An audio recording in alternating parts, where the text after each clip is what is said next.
What's going on, people? Welcome back to Curtis Shaw TV, back with another live stream, Transfer One. Today, Arsenal being linked with Real Madrid midfielder Martin Odegaard. You know what? I thought I'd pull this one up because people are pulling me up. Yo, Curtis, you need to borrow Eddie's phone so you can see the time. That's a decent one, to be fair. Only 1 minute, man. We're improving, people. We're improving. Apologies, though, but that's a good one. I had to pull that one up, man. Listen, we're here today. Martin Odegaard, the Real Madrid attacking midfielder, being linked with a move to Arsenal. The former Real Sociedad attacking midfielder. Arsenal have approached him. They've made an attempt to go and sign him. Odegaard, for me, is a good player and somebody that I believe we should be looking at. And listen, we've made an approach, but this deal is not... Nothing's foregone. There's no foregone conclusion.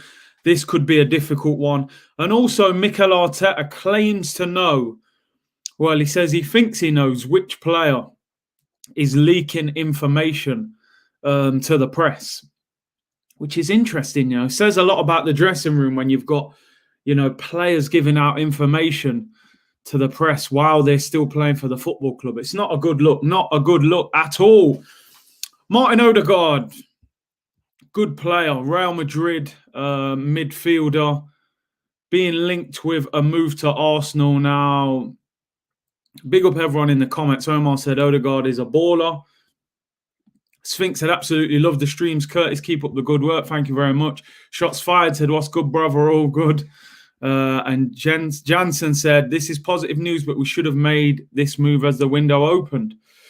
It's funny because they're now saying that we can actually take two players on loan from the same club with it being outside of the Premier League. This is a rule I wasn't sure of, to be fair. You know, I thought we couldn't take two players on loan from the same club and that Dani Ceballos would have to be sent back. Let's have a quick look at Martin Odegaard and the stats and try and get a little bit of background for those of you who maybe haven't seen too much of him. Now, Odegaard is 22 years of age. As you can see, he's played 7 games for Real Madrid this year. I understand he's only played something like 5 minutes of football in the league in the last 2 months. He was on loan last season at Real Sociedad. He'd been on loan previously at Vitesse and Heerenveen in the Dutch league. But it was at Vitesse where he really thrived. 4 goals, 6 assists in the league, 31 games. 3 yellow cards. He was named in the La Liga squad of the season, not the actual 11. They named a squad of 22. Martin Odegaard was named in that squad. Now, he was supposed to be on loan at Sociedad for another year this season, but there was a recall clause in that contract. And Zinedine Zidane activated this recall clause this summer. They saw that Odegaard had this, you know, brilliant season at Real Sociedad. They've had problems. They brought him back. As you can see, he's only played 7 games this season, which is not a good season, really, halfway through. And he has asked to go out on loan. Now, the problem is Real Sociedad. They want him back again. And they are apparently in the hot seat, in the driving seat to get him signed. And, you know, he may favour a move to them rather than a move to Arsenal. He actually signed for Real Madrid at the age of 16, and Arsenal actually tried to sign him at that point when he was, you know, classed as a young superstar, and, you know, he went to Real Madrid. It hasn't quite happened for him.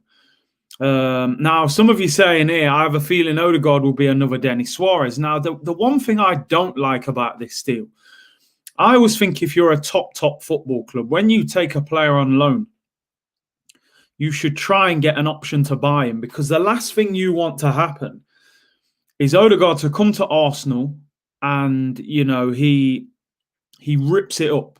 And then in the summer you go, actually, we want to sign him on a permanent deal, and you can't get him because Real Madrid would just say, thank you very much. You know, it's work experience thing, isn't it? You know what I mean? And we can't have that. Now, I'm looking at some of his stats here from his last 3 seasons. At Heerenveen, 3 goals, 5 assists. He then went to Vitesse Arnhem, 11 goals, 12 assists. He then went to Sociedad, 36 games. This is all competition now. He got 7 goals, 9 assists in all competition. So he's definitely got a lot of talent and a lot of potential. He moves very well. He's the only thing that they say is a little bit lightweight. Now, would he work with the Premier League? You know, Curtis, do you think Odegaard works hard enough, or is he like Ozil? I think he works harder than Ozil. I got to be honest. He is definitely a prospect. There's 2 problems with this deal. As I say, number one, he had a great time at Real Sociedad last season, and he may not want to come to Arsenal. I mean, you're saying here, Fabrizio has just confirmed Arsenal's offer, so we're live. Let's have a look. Let's see what Fabrizio's saying. Has it turned his head? I hope you're right. I really hope you're right. Yeah, you're right. Let's get that up. Let me show the people. Big up Glenn Cook for tuning in and letting us know. Let's get Fabrizio up. So Fabrizio has just confirmed that his head has been turned by this offer, which is great. Here we go. Let me get this up so I can show everyone. And so this is the thing with live YouTube, man. You don't get this on Sky Sports News, you see. Big up Glenn for keeping us all informed. So let's get this up on the screen, and there we go. So Fabrizio Romano, Martin Odegaard is tempted by Arsenal's loan bid. He's going to decide together with his family. Real Sociedad are in advanced talks to sign him by 1 week. Leading the race over Ajax, always been Martin's priority by the last few months. The Arsenal offer led him to take hours, days of reflection. Come on! We're still big in the game. That's what we're about, you know? Yeah, you can go to Real Sociedad, but when the Gunners come knocking, what did Raul Sanelli say, man? He said, when Arsenal knock, the knock is different. Yeah? It's a pity Raul's not here, because I'm certain he would come to Arsenal. You know, brown envelopes everywhere. We'd get him, man. But listen, that's good news, because everyone out of Spain is saying Odegaard wants Sociedad. He's going to go to Sociedad.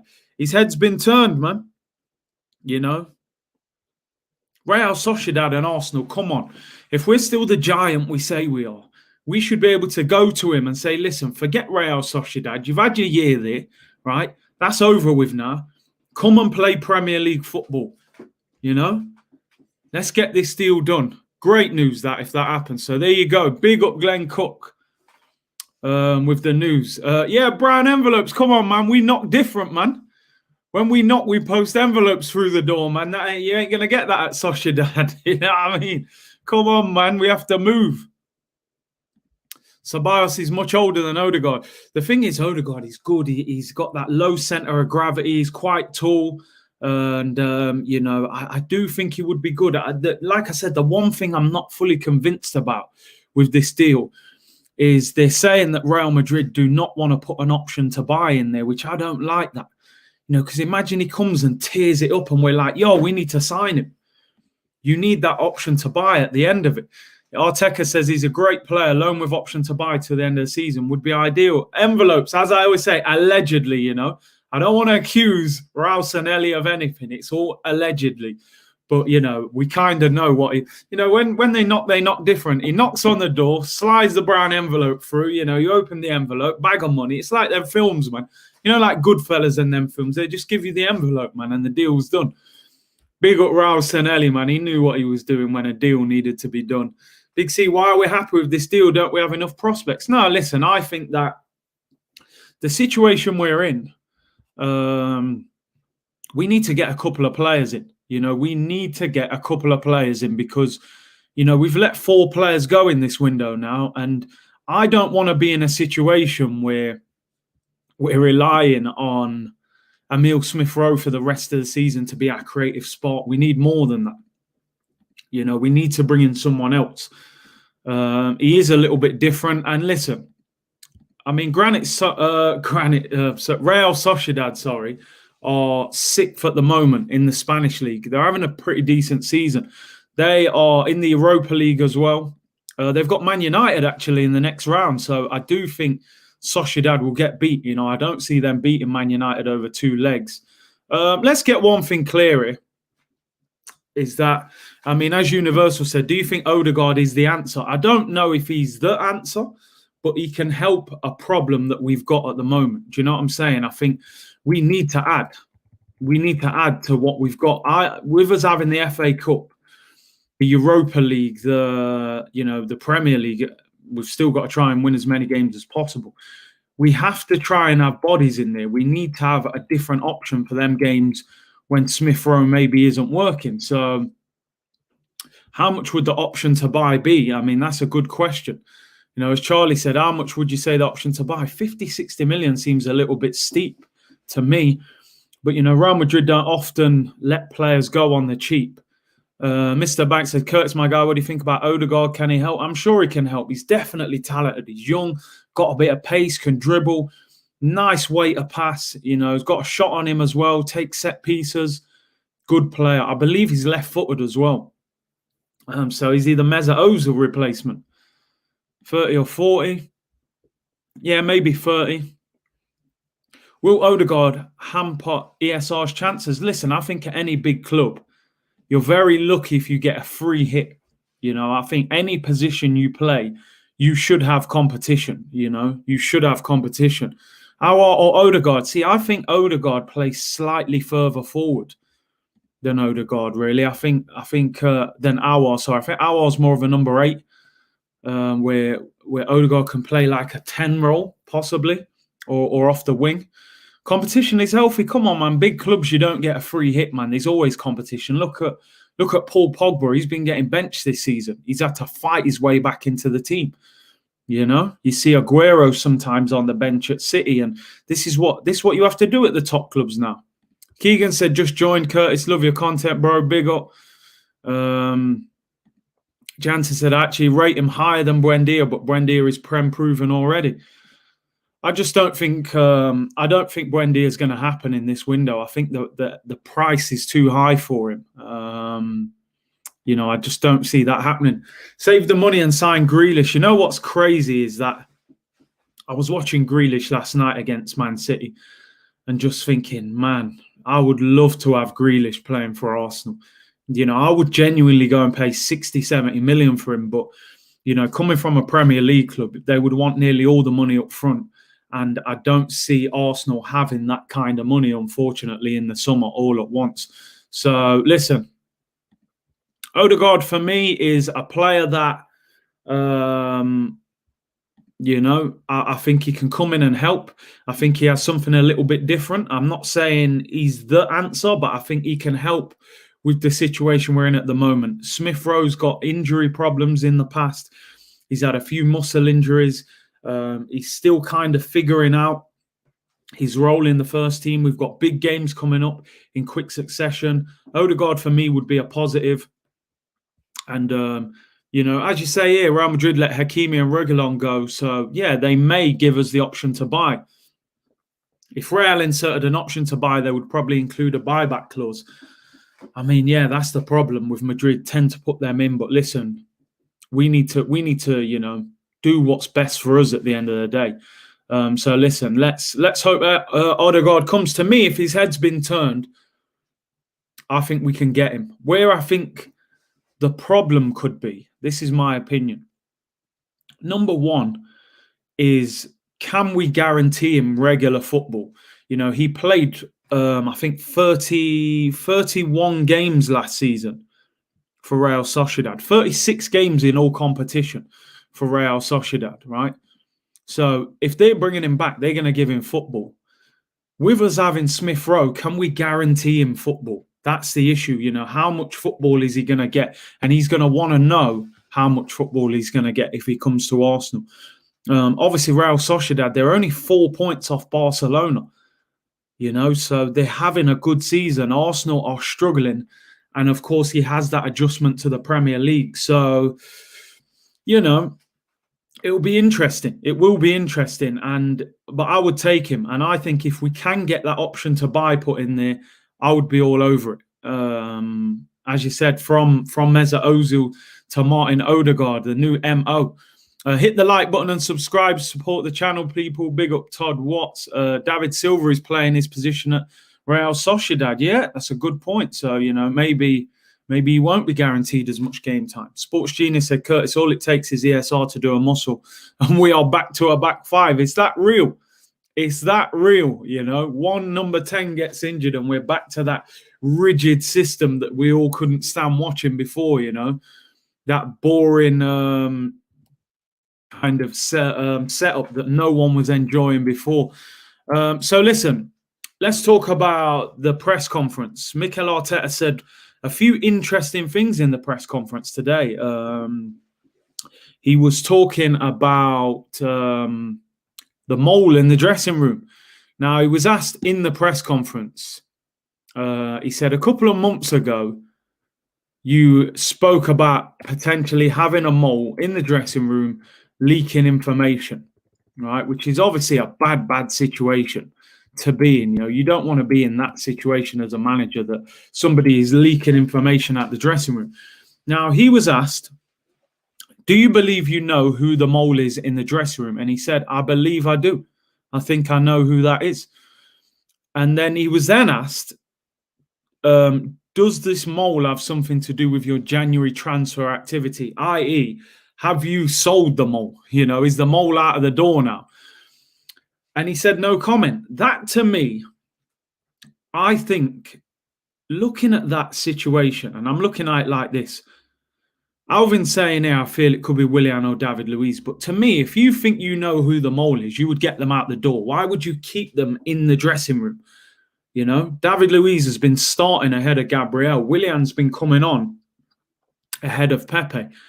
So that's got me thinking, and is it one of the four players that have left in this transfer window? Now, obviously the four who have gone. Socrates and Mesut Ozil, who've been kind of pushed out of the way all season.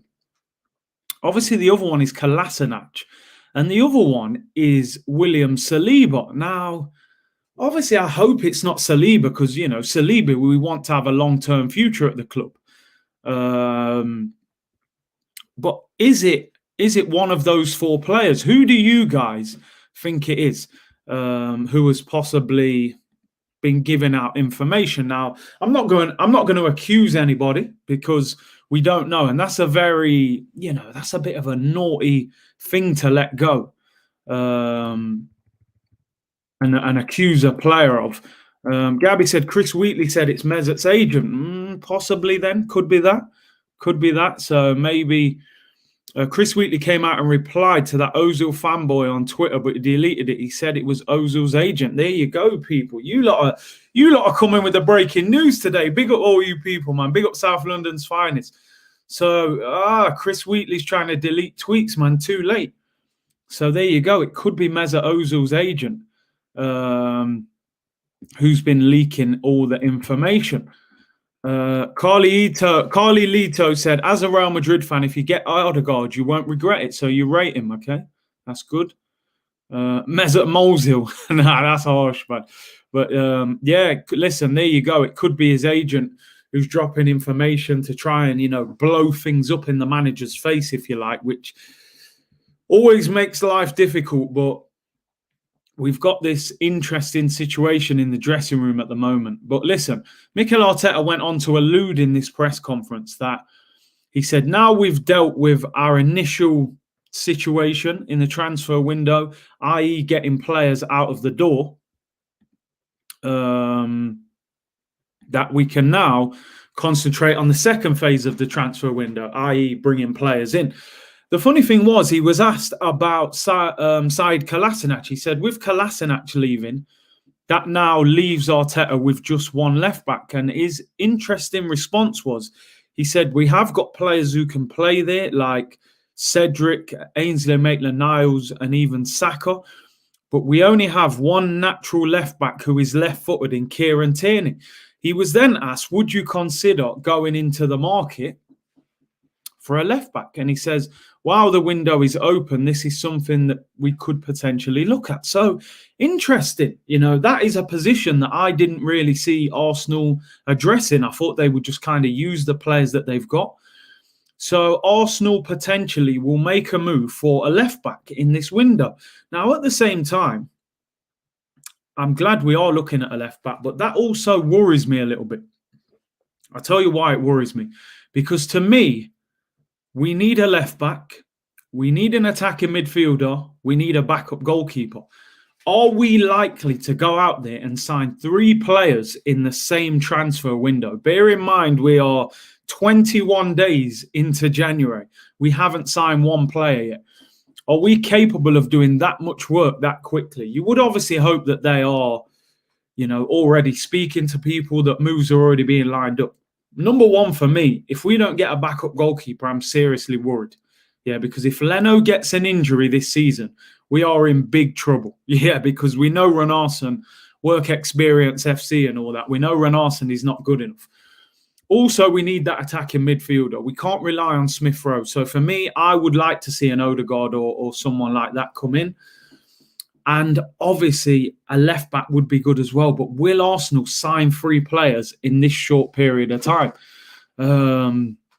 That is the worry for me. That is the worry. 3 players in maybe 10 days is a short, turnaround for Arsenal to get the work done. This is a good backup. Left back is needed. Surely Edu can get a youth from the Brazilian league. Well, you'd like to think so. Who would you guys like to see come in at left back? I mean, the problem is any left back who comes in is going to be probably second choice to Tierney. Cornet from Lyon is a perfect replacement. And as I said, are these guys going to come knowing that they're not going to be first choice? First team is weak, no time and money for backups. We've got to get work done over the next 2 weeks. Rico Henry, I think he's the guy at, who does he play for? Brentford, I believe. I believe he's at Brentford. Christian Fuchs on loan. I would like Van Arnold. I'd take Van Arnold. Good player. Odegaard gives me Denis Suarez vibes. Eriksen will be the ideal replacement. I don't think Arsenal will make a move for Christian Eriksen, if I'm being honest. Curtis, we aren't going to get no left back or goalkeeper. I think we will. I do think we'll get 1 or 2. Will we get 3? I'm not sure. The way we operate in the transfer window. Big up, Shaw. Love this channel. Big up, man. Appreciate that. Would you take Moussa Diaby from Leverkusen? I'd rather get Leon Bailey from Leverkusen, if I'm being honest. Greg Taylor from Celtic. I haven't really seen him play. We need a creative midfielder, not an attacking midfielder. What goalkeeper do you want? Yeah, people were talking about Fraser Forster or Matt Ryan. You ain't going to get a top level goalkeeper to come in and be number 2 to Bernd Leno. So I wouldn't expect Arsenal to go out there and get, a top level goalkeeper. Maybe even Jack Butland, someone like that. Big up, Curtis. What do you make of Mo saying on Turkish's show that he still sees something in Eddie Nketiah? Listen, football is opinions, man. Football is all opinions. It's not for me to turn around and say, he's wrong. I don't see it. What he sees, I don't see. And that's the thing with football, man. 2 people can see the same person and see totally different things. Ben Foster would be good because obviously Ben Foster's got that brilliant YouTube channel where he puts the camera in the goal and stuff. So you'd get behind the scenes footage. Just for that alone, I would take Ben Foster. You know what I mean? Asmir Begovic would be all right as a backup.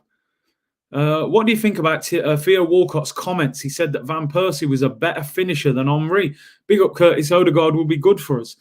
I think that Van Persie was, I don't know, he strikes me as just naturally super. He's just, that left foot is magic. It was always magic.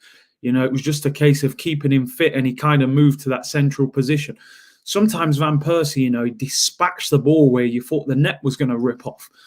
Where Henry, I feel like Henry grew to become that natural finisher at Arsenal. He wasn't doing it as much at Juventus and that, and when he first came to Arsenal. So I kind of get it. I think Henry's all-round game was better than Van Persie. And I think Henry was better than Van Persie, of course, but I can understand it. Van Persie was, I would say, a devastating finisher. When he got it on that left foot, it was almost game over.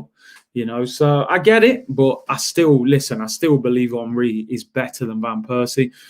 Big up Abdul with a super chat. Thank you very much. Said Partey, Guendouzi, solid partnership. Odegaard, no. The thing with Guendouzi in a 2, I think he gives up his position a lot. He go and run all over the place, and then he kind of leaves you by yourself. So I think Partey needs someone to partner him, play next to him, work together.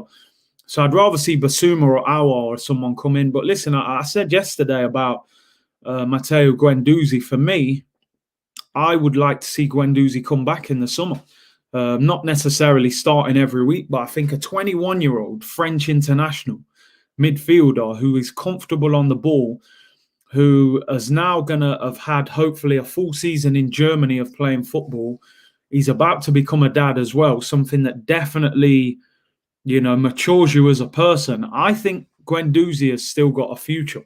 And I would like to see him come back to Arsenal. I think if we could end up in a situation where we've got, Thomas Partey, Guendouzi, you maybe get another midfielder in as well, like an Aouar or a Basuma. You've got Smith Rowe in front. I would bring Guendouzi back.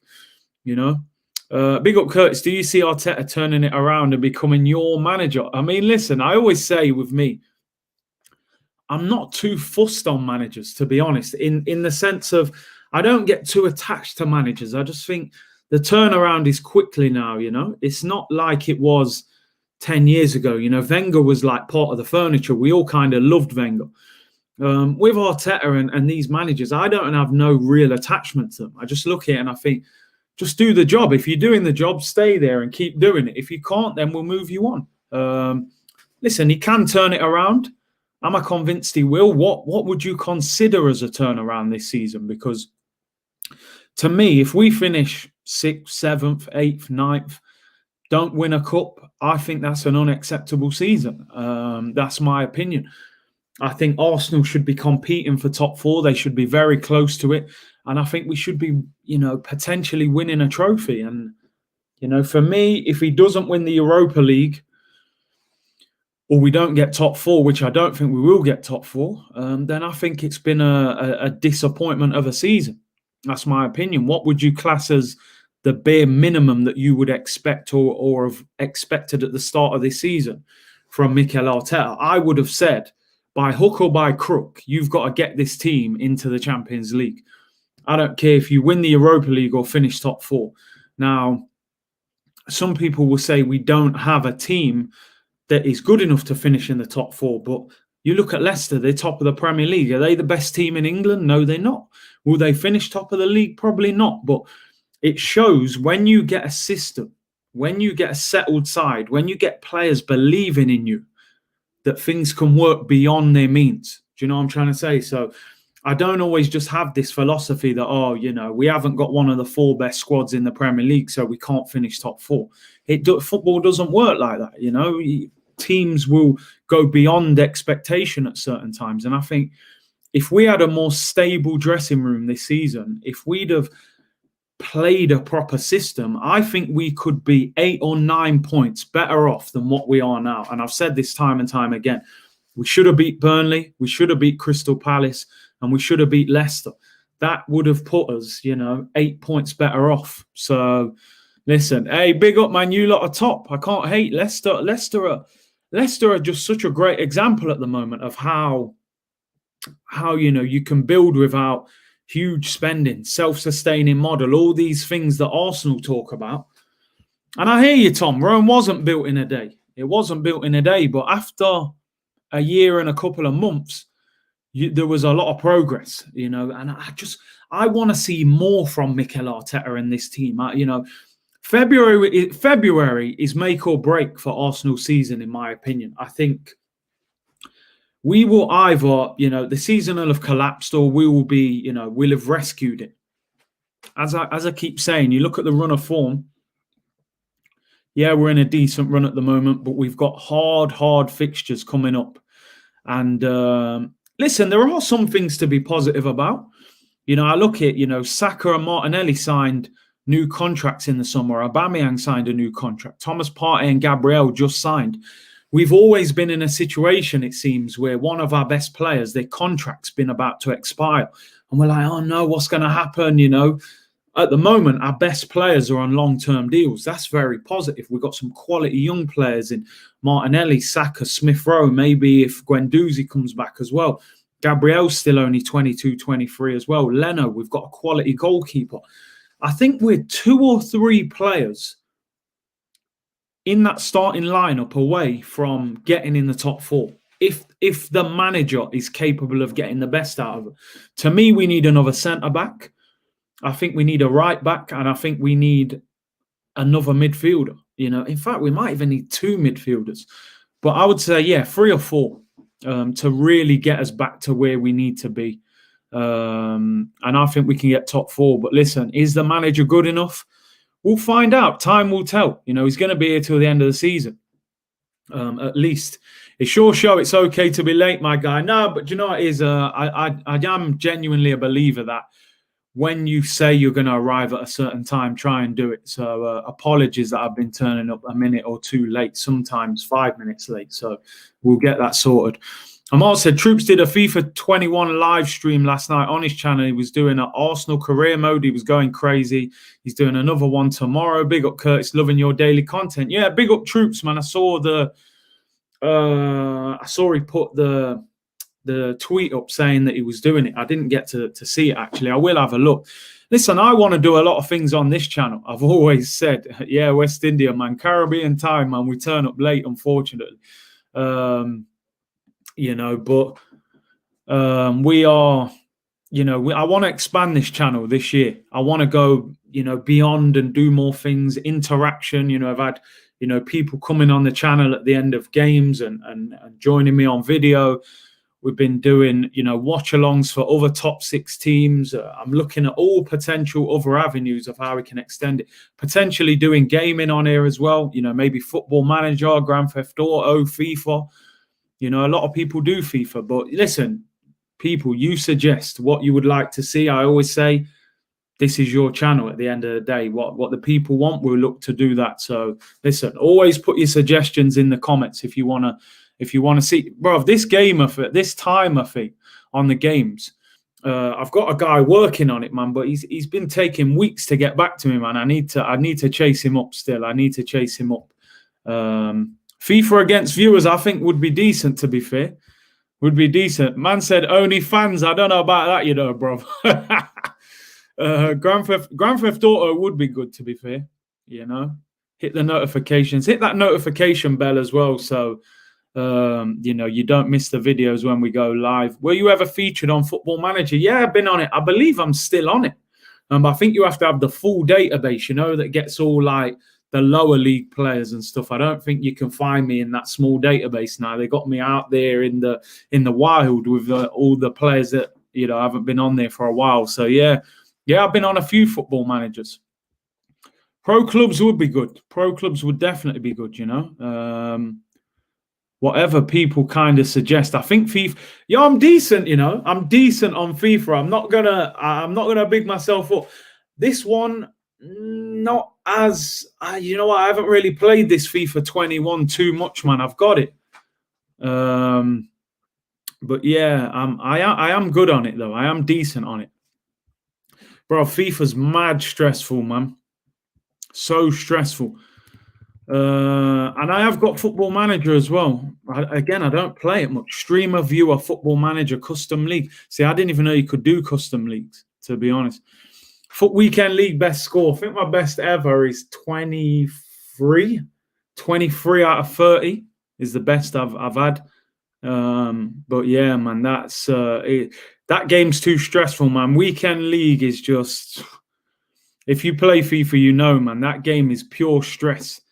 That pay-to-win game, man. Yeah, NBA. Yeah, I've got NBA as well. That could be a good one.